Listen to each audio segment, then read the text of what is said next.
সর্বদাই ব্যতিক্রমী পদক্ষেপে মানুষের নজর কেড়েছেন বিশালগড়ের তরুণ বিধায়ক সুশান্ত দেব। কৃতি সম্বর্ধনার নামে শুধুমাত্র প্রথম সারির ছাত্রদের নয়, প্রতিটি ছাত্রের জন্য স্মারকের ব্যবস্থা করলেন বিধায়ক। মাধ্যমিক এবং উচ্চ মাধ্যমিক পরীক্ষায় উত্তীর্ণ বিশালগড় মহকুমার 22টি বিদ্যালয়ের মোট 1657 জন ছাত্রছাত্রীদের সম্বর্ধিত করা হয় এদিন। উত্তরসূরির শীর্ষক এই অনুষ্ঠানের সূচনা হয়েছিল 2023 সালে। এবছর তার দ্বিতীয় বর্ষ উদযাপিত হয়। সমাজ এবং দেশের উন্নয়নে প্রতিটি ছাত্রেরই ভূমিকা রয়েছে, তাই শুধুমাত্র প্রথম সারির নয়, প্রতিটি ছাত্রছাত্রীকে উৎসাহিত করতেই অনুষ্ঠানের আয়োজন। বৃহস্পতিবার বিশালগড়ের নতুন টাউন হলে আয়োজিত এই অনুষ্ঠানে উদ্বোধক হিসেবে উপস্থিত ছিলেন ত্রিপুরা প্রদেশ বিজেপির সভাপতি রাজীব ভট্টাচার্য, বিশালগড়ের তরুণ বিধায়ক সুশান্ত দেব, বিশালগড় পৌর পরিষদের চেয়ারম্যান অঞ্জন পুরকায়স্থ সহ অন্যান্য বিশিষ্টজনেরা। ছাত্রছাত্রীদের শুভেচ্ছা স্মারকের পাশাপাশি একটি করে চারা গাছও উপহার দেওয়া হয়। আমরা কোন জিনিসটা আমরা চিন্তা করি, পজিটিভ থিঙ্কিং আমরা চিন্তা করি না নেগেটিভ দিক দিয়ে আমরা চিন্তা ভাবনা করি?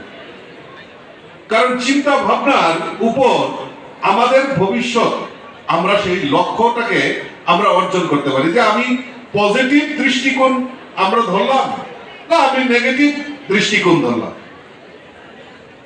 এই ধরার উপর, এই মানসিকতার উপর আগামী ভবিষ্যৎটাকে আমরা চিন্তা ভাবনা করি। আমরা চাইলে আমাদের পজিটিভ দৃষ্টিকোণ দিয়ে আমরা আমাদের দেশ এবং আমাদের রাষ্ট্র, আমাদের সমাজকে আমরা প্রতিষ্ঠিত করতে পারি। আর আমরা যদি চাই নেগেটিভের দিকে আমরা ধাবিত হতে পারি। এখন আমার উপর ডিপেন্ড করবে আমি কোনটা গ্রহণ করব।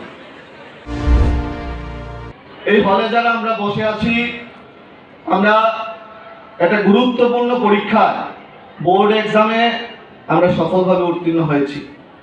আমাদের মাথায় রাখতে হবে আমরা রাষ্ট্র নির্মাণের কারিগর। আমাদের হাত ধরেই আমরা আগামী দিনে আমাদের রাষ্ট্রকে একটা বৈভবশালী রাষ্ট্রে পরিণত করব। আমরা হয়তোবা অনেকেই লক্ষ্য স্থির করেছি, আমরা আগামী দিনে কি হব, আমাদের কি লক্ষ্য আছে। আমি প্রত্যেককে অনুরোধ করব, এই হলে যারা বসে আছো প্রত্যেকে যেন একটা লক্ষ্য স্থির করো। প্রত্যেকে যেন কাউকে ছোট করে দেখা, কাউকে বড় করে দেখা, সেই দিশায় যেন আমরা কেউ না হাঁটি। আমরা সবাই, কারণ আমরা বিগত দিনে লক্ষ্য করেছি, আমার ঘোষক যিনি আছেন উনি বলার চেষ্টা করেছিলেন, যারা ফার্স্ট ডিভিশন পেত, 60%-এর উপর মার্ক পেত, ওনাদেরকে সম্বর্ধনা দেওয়া হতো।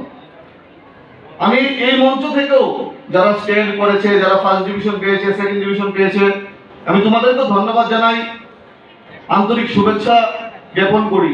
কিন্তু তার পাশাপাশি যারা উত্তীর্ণ হয়েছে, যারা নর্মাল পাস করেছে, যারা বসে আছো এই হলে, প্রত্যেকে আমাদের বুঝতে হবে, আমাদের দায়িত্ব নিতে হবে। আমরাও রাষ্ট্রের জন্য, দেশের জন্য, নিজের পরিবারের জন্য, নিজেকে একটা উচ্চ স্থানে নিয়ে যাওয়ার জন্য আমরা সঠিক যদি লক্ষ্যে থাকি, আমরাও সেই কাজটা পারবো। Bureau report, news on time.